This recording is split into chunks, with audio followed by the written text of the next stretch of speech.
Welcome to Story Comic Presents, where we interview amazing storytellers and artists. This is episode 233.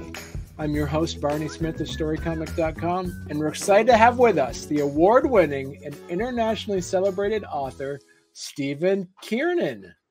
Stephan. Hi, number 233, man.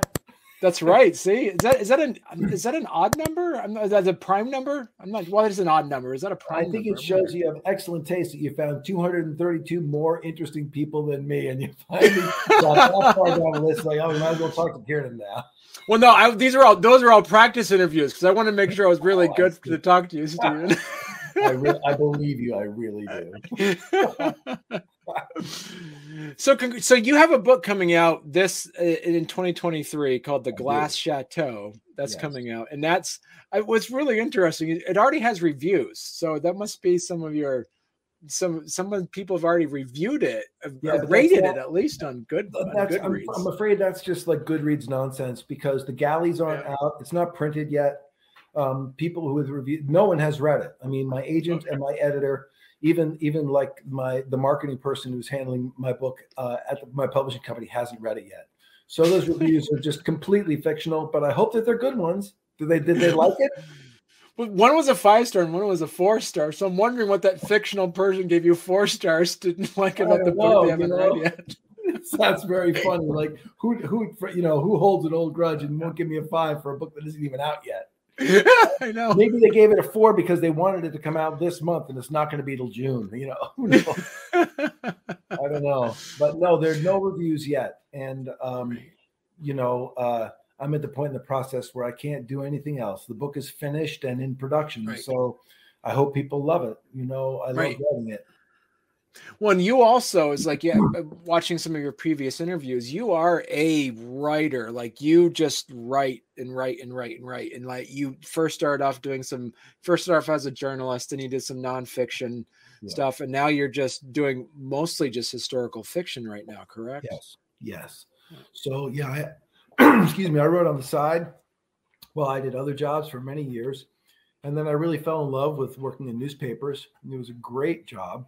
I felt all the time like I wished I was older and knew more. But every day was an education. It was very compelling. I liked it. And it was a lot of time with sentences and with words. So there was some craft training that was happening all that time.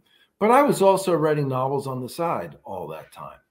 And then some of the things that I've been writing about in the news, I turned into my first 2 books, Last Rites and then Authentic Patriotism.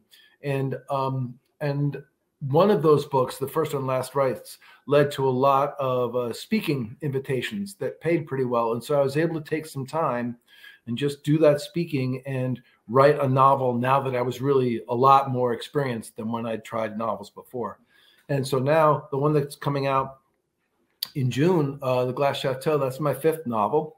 And the 6th one is finished, and I'm working on revising it right now. And the working title is Words for Snow.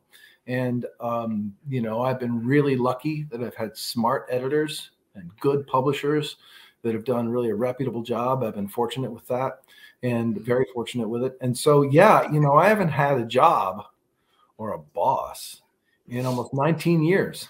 And The thing is that I do have a boss, and he's never stops beating me to get back to work. And I published my first novel at 53, Barney. And, now that I have this incredible opportunity to just write novels for a living, I kind of don't want to waste a minute. I waited a long time. I wrote 4 books that all got rejected everywhere. I really want to keep on doing this as long as I'm drawing breath. I got stories galore. And so I'm writing a lot.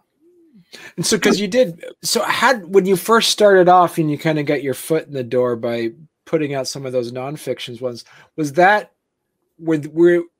I compare that to the passion that you're doing with your fiction stuff. Were they necessary for you to start writing your fiction novels, or were you still had that passion of the stuff that you wrote about in your nonfiction work as well? Well, Barney, first of all, I want to congratulate you. I've never been asked the question quite that way before, you know. And most people just go like, "Was it hard to switch from journalism to fiction?" You know, and you're asking in a more complicated way.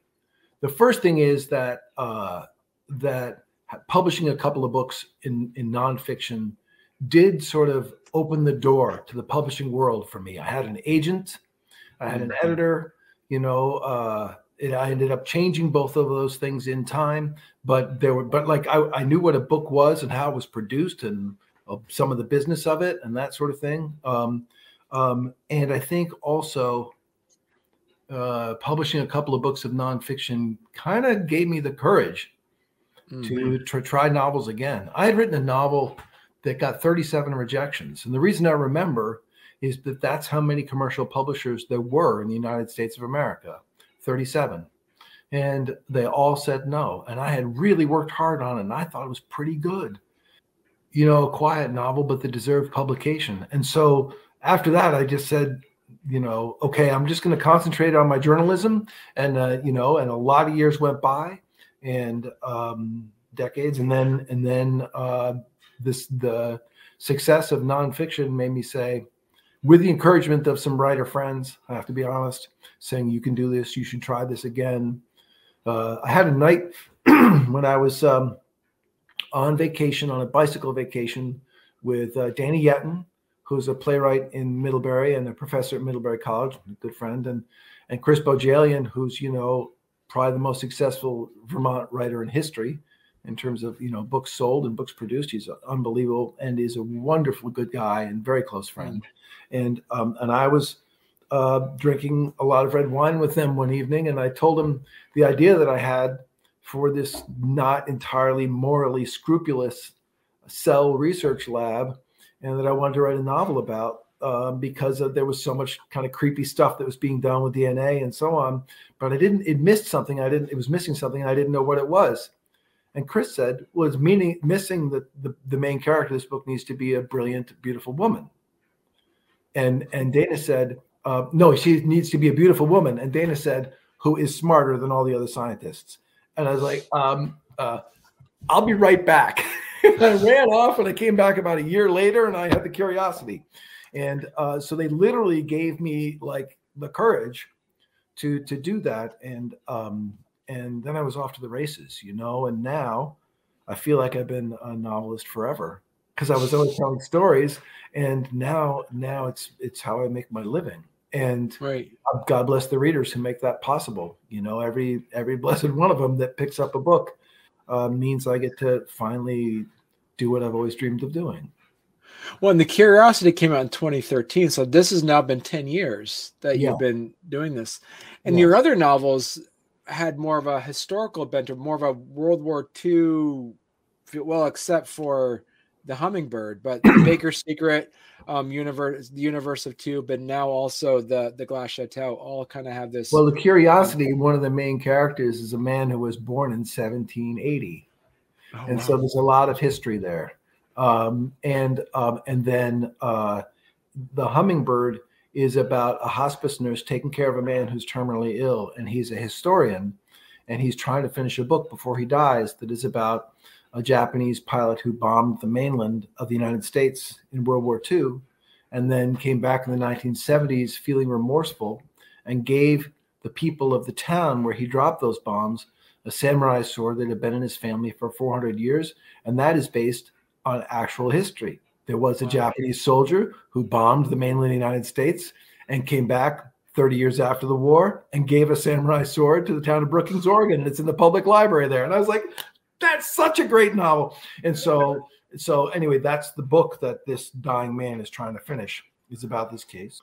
I think, and then the Baker's Secret, that was basically D-Day from the French perspective. What it's like to live in occupied Normandy, and you have no rights and not much food. And then one day, 200,000 strangers come and lay their lives down by the thousand to set you free. Right. And then, and then Universe of Two, this is a love story set amid the development of the atomic bomb.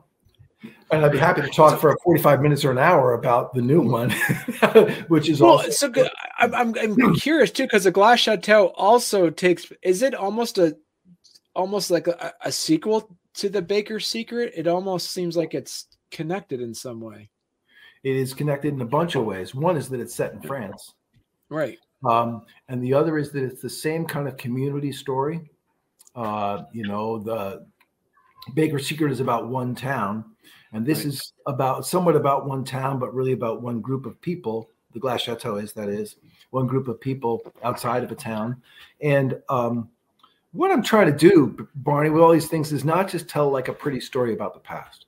I'm trying to tell a story that I think reflects on the present time.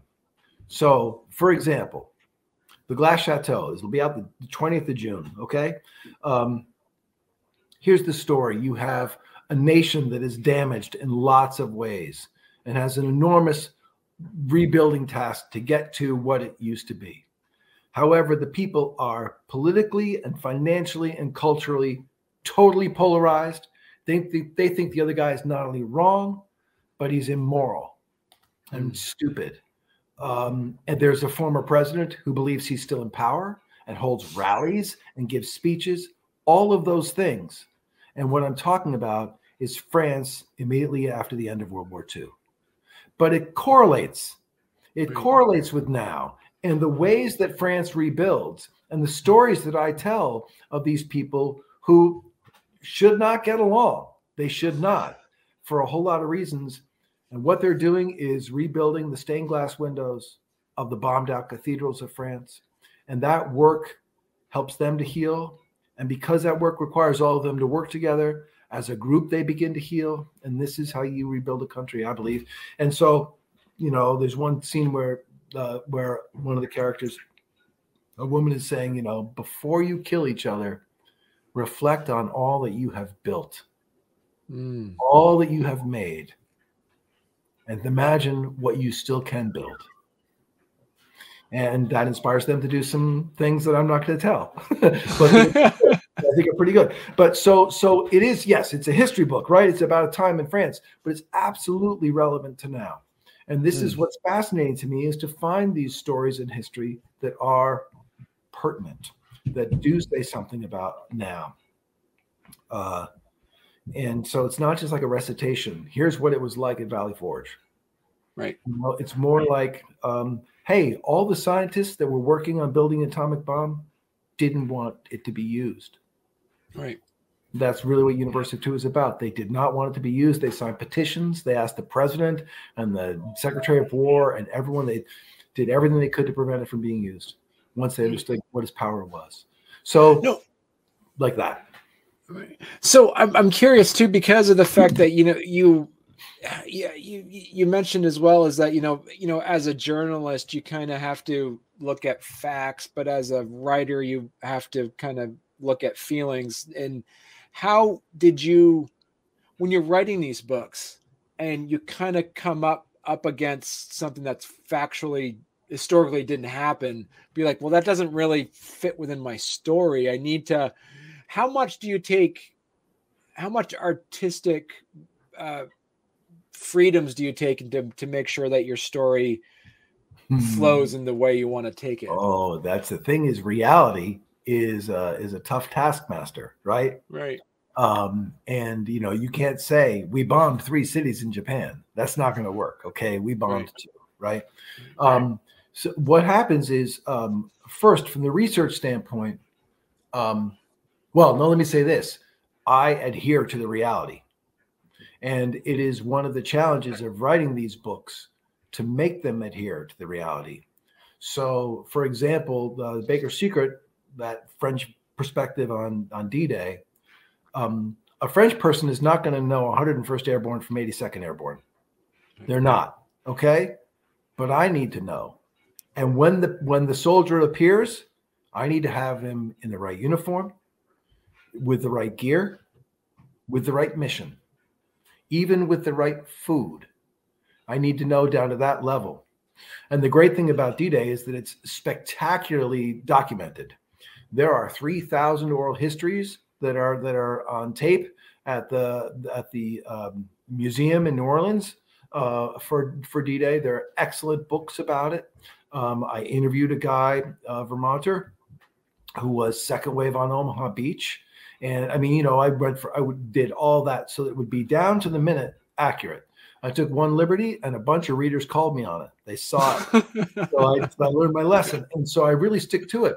And it was very difficult with the universe of two because I needed a couple to get married by a certain date and get pregnant by a certain date so that she would be pregnant, when Hiroshima happened. So there's like a lot of the story that gets bent around it. That said, it's a totally different kind of research because as a journalist, you're looking for the fact. You're always looking for that telltale fact that will say, oh, actually, this guy, this congressman, he never went to this university. He didn't work for these banks that he said he worked for. And here are the facts. You're looking for that. And when you're writing a novel, you're looking for something different, like this. In Los Alamos, New Mexico, where they built the atomic bomb, it was the largest collection of Nobel Peace Prize winners, current or future, in the history of the world, including even when they give the Nobel Prize now in Stockholm, right? This was the largest collection of those kinds of minds ever. And the milk was always sour. Somehow, like they'd get good milk down in Santa Fe. It was a tough drive coming up the hill there, but it's like 26 miles up to this fortress up on the mountain. And the guys would be, sitting with a bowl of cereal, and the guy be going, "You're going to have cereal?" His buddy be like, "Don't have that cereal." He's like, "No, the milk got here last night. I saw the truck arrive. It was still cold when they put it in the freezer." And the guy would be like, "I wouldn't do it." And the guy takes one bite. And, "Oh, it's awful. It's awful." And it humanizes these scientists in a way that the facts don't. There was another example I'll give you, a great cultural divide in Los Alamos because there were the military guys, okay? They were guarding the fences. They were saying, you can't come in to people outside. And they were saying, you can't go out to people inside. So there wouldn't be spies. They were worried about information being stolen by spies, all that sort of thing. They had uniforms, they had ranks, they had duties, they had barracks, they had clear mission and orders. And meanwhile, there are these flaky, weird guys, unwashed, maybe stinking of the lab, wandering around, looking at the sky at all hours, like smelling bad. Like, what are they doing? There was this total kind of contempt for the scientists. They're just wasting time here. There's a war going on, and they're just wandering around, scratching their heads, right? Yeah. Until the test in Alamogordo, the Trinity test. And then they said, oh, this is what you're building. This is the most terrifying thing that ever existed. This is hell on earth, and you made it. And that shift in culture. Now, there's a million facts behind what I described to you, but this is a story about humanity and different attitudes at that time. And the scientists, by the way, barely even noticed that the army was there. They were so busy with their mission and what they were trying to figure out that they barely noticed. So it was a one-sided antagonism. So the research tells me those things, and that makes it very human. And so I'm less interested in the fact. I'm more interested in what the human piece of that time was like. Right. Good. So a couple pieces that you brought up, and as you mentioned earlier as well. Do you see yourself what drives you to your writing? Is it like exploring characters and settings, or is it telling a story? Yes. Barney, if you count all the different newspapers I did it at, for about 14 years, I wrote editorials, the daily opinion piece that a lot of newspapers don't do anymore, except the major metros. And one of my brothers used to joke, everyone is entitled to Stephen's opinion. I had 365 opinions a year. Yeah. And, I think I entrenched more people in their views than I did cause people to change their views, I think. But I definitely wanted some people to change their minds, or at least think a little differently about things. And I'm still doing that. I'm just using a long form. I'm using story. And the way that the people of France took care of each other when they thought that no one was ever going to come to save them is a way we should take care of each other on this earth. And the scientists who, once they understood what it was they were building, that they tried to kind of put the genie back in the bottle, that they actually understood the moral consequence of what they were doing in a way that we don't really think about so much anymore. Right? You know, Vladimir Putin says something about nukes and we get all worked up, but we have thousands more than he does. Right. You know, so, but we don't do that. We don't look in the mirror about that. You know, the only country to use them so far is us. And we killed tens and hundreds of thousands of people, you know, and lots of justification, lots of good arguments to be made that have brought the war to a swift conclusion. And probably saved hundreds of thousands of lives. And as I did the research, that stuff is pretty compelling. But nonetheless, can we look now at, like, before we point at somebody else, can we say, well, you know, like, these are the sorts of things. So it's like a 100,000 word editorial hidden in the story. And some of it is also that I don't know the answer. And so what I really like to do is have the question. So for example, there's a woman who's in the University of 2, there's a woman who's really upset that the bomb was used. And she's talking to a woman whose husband was going to be part of the invasion of Japan. And she's like, you don't like the bomb? I love the bomb. My husband's coming home and we're going to make babies and we're going to live together for the rest of our lives instead of him dying on some beach on some tiny island. You know, and there's some truth to what she says. Right. These women have this argument, and I'm not trying to decide. I just think the argument is really human and interesting, and maybe gives us something to think about. So yeah, the characters have got to live, and I have to love them, and I tend to fall in love with them a lot, even the villains. And I do like what the research requires me to learn about places, whether it's clambering all over New Mexico or it's spending a bunch of time in Normandy on those beaches. And that's kind of the great privilege of this job. You know, today I spent the afternoon, just to put a bow on it, I spent the afternoon at AO Glass in Burlington, which is, you know, biggest glass foundry in Vermont, making glass flowers because of the people who are glass makers in my novel, The Glass Chateau. I spent the afternoon making glass. Cool, you know, like I love my job, you know. And part of it is also because I need to know what it's like to be holding a piece of glass that just came out of the oven with a metal tool and feel the metal tool get too hot for your hand because the heat of the glass, right? A character will have that experience, I guarantee you. You know? Yeah. No, do you, because you said also before in a previous interview that if we're lucky, we're going to probably read 3,000 books in our lifetime. And you said something along the lines of, if you don't like a book, don't feel like you need to finish reading it. Like, if you don't like a book, there's plenty more books out there. And you also mentioned that you do a lot of, you got a new book coming, like you have a new idea. So when you do research and you find something on a book that you're writing and it sparks an idea of, oh, I want to write a book about this. I have a story I need to tell about this. Do you have like a list someplace that you have to you prioritize your stories? How does that work? All right, I want to answer the first part first, if I could. Excuse my cough here, but in the old days, when you're riding in your car and a song comes on the radio that you hate, you have not heard 4 measures of it, and boom, you would hit the button on that radio and change the station like that, right? Right.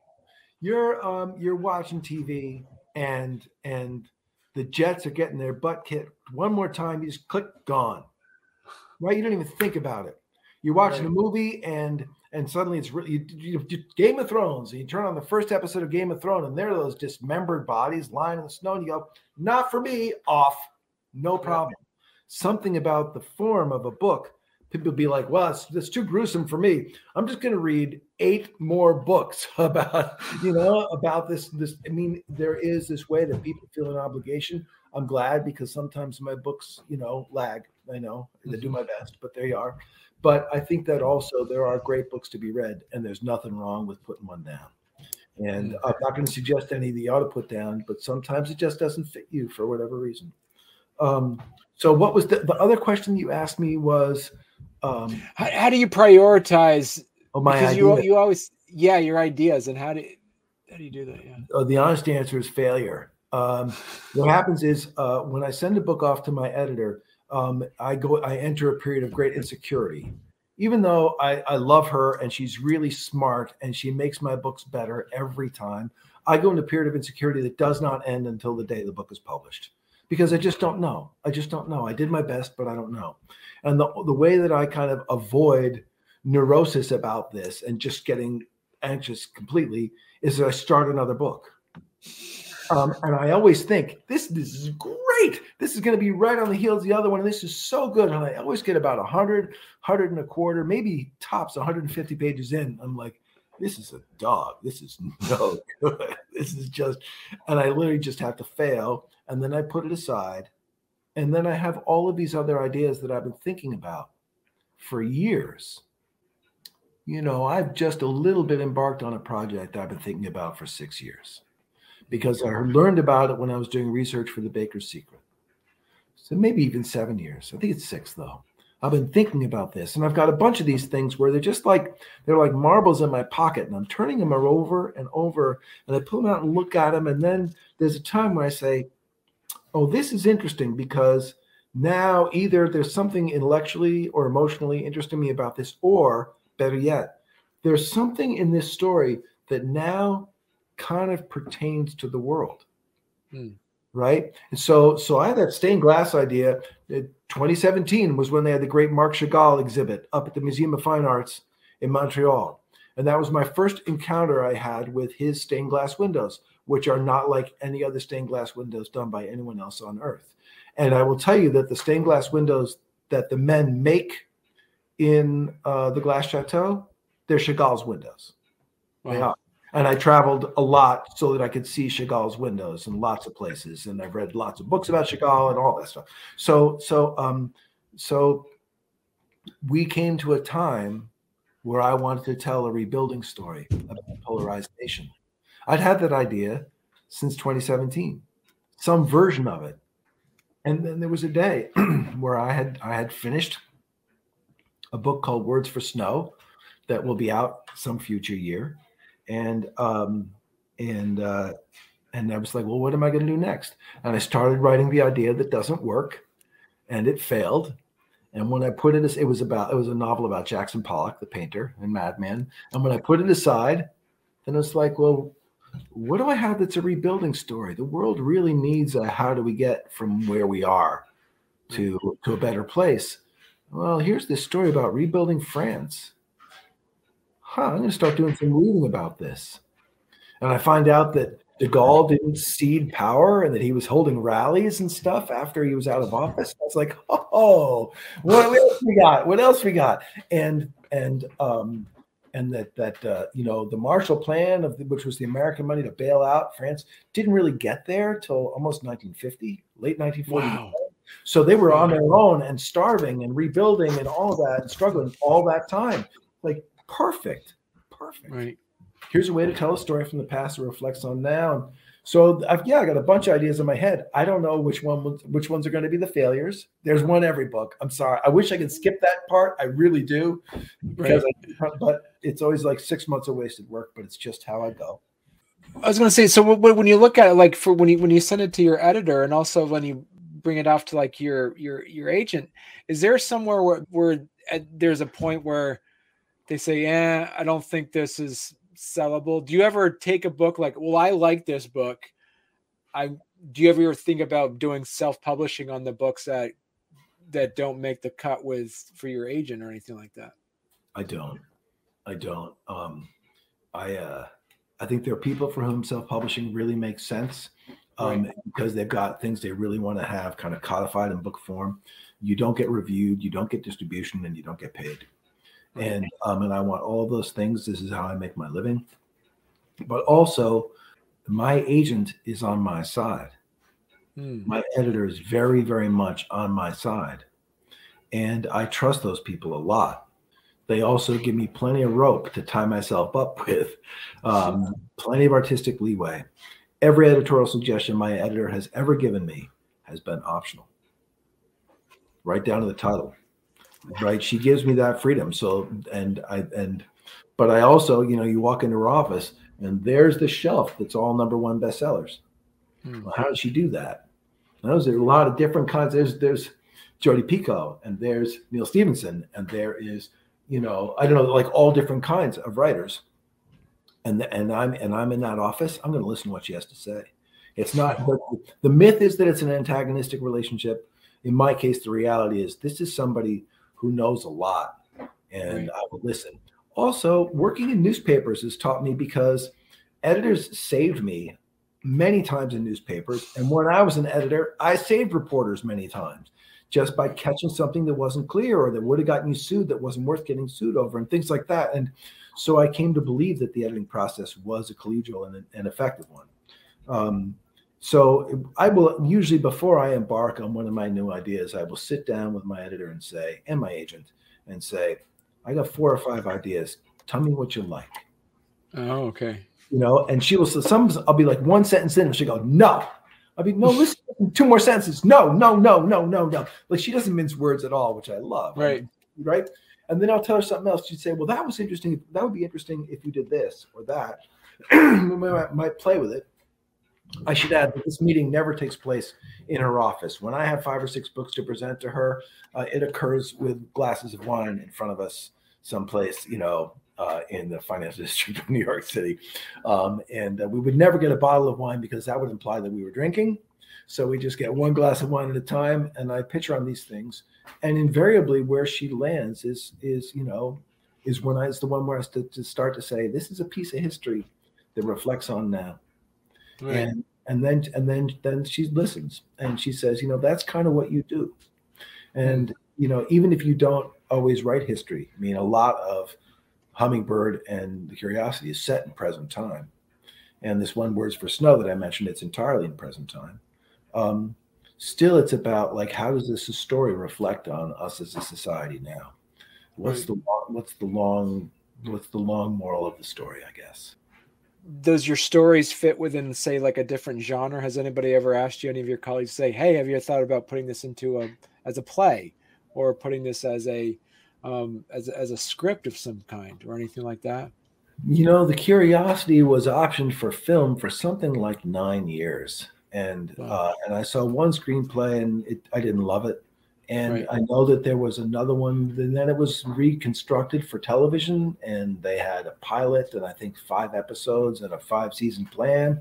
And so there were a lot of different ways that it was that they had been fooled with. What I know is that those are a different art form, so it would not be for me to write. I have tried. I've written 2 screenplays, and they both weren't made into movies. Let's just say that. It's its own art form. And I have a couple of friends who are film writers, in Vermont based, and very successful guys, and they're really good at what they do, and it's different. The Glass Chateau, the Baker Street, the Universe of Two, do these all kind of take place in the same literary universe? Like, for instance, is there any cross-pollination of characters, or could the characters from Baker Street to go, like, yeah? That would be really cool if I were that smart. Here's how they work. Okay. Here's how the extent to which they are connected. The Hummingbird, which I mentioned, is about the Japanese pilot. Right. That involves the Pacific theater of World War II. The Baker's Secret, which is set in France, that's the European theater of World War II. Universe of Two takes place in the United States. That's the home front of the war. And so those 3 were really kind of, I did want to write one of each of those perspectives because it was a world war after all. The new book, The Glass Chateau, is after the war. And in fact, the opening scene is a bunch of guys in the resistance are out in broad daylight in the town, at the town fountain, for the first time in years. What they see at the town fountain is a bunch of German prisoners of war that are waiting for a truck that's going to take them back to Germany. And so the war has ended. That's the opening scene. These men are carrying the war with them in their memories, in their consciences, and in their wounds. And so that's a lot of what the novel is about. Actually, none of them are physically wounded, but they are all emotionally wounded. But it is not so much a war story as it is a rebuilding story. So, if I were smarter than I am, maybe I would have connected these books, but each one really arose of its own accord. with what the moment called for, and what I was able to write. Some of these stories, to write a D-Day novel, I needed to get a couple of books under my belt before I could accomplish that. You know what I mean? You have to be like, I'm the atomic bomb, like that's an intimidating subject. It is. And great books have been written. Tread carefully here, and so yeah, I'm more concerned about that, about just writing the best book I can. And I wish I were smart enough to link them all together. That'd be pretty fun, actually. Kind of meta.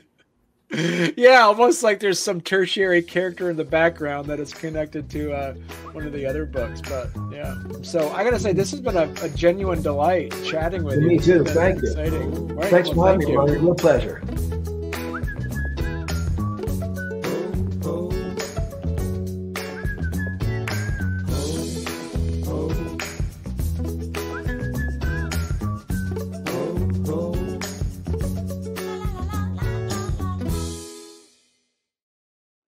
We'll end before 8. So okay, yeah. Great. Yeah. Great. Great.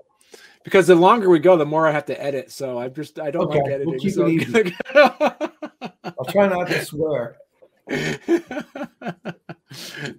Yeah, I get in the post editing. I do have a beeper in case if you do, so it'll be fun. You should just beep a bunch of my sentences. Anyone ever will think I'm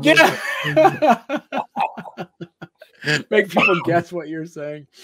All right, here we go. So let me do the intro. Here we go.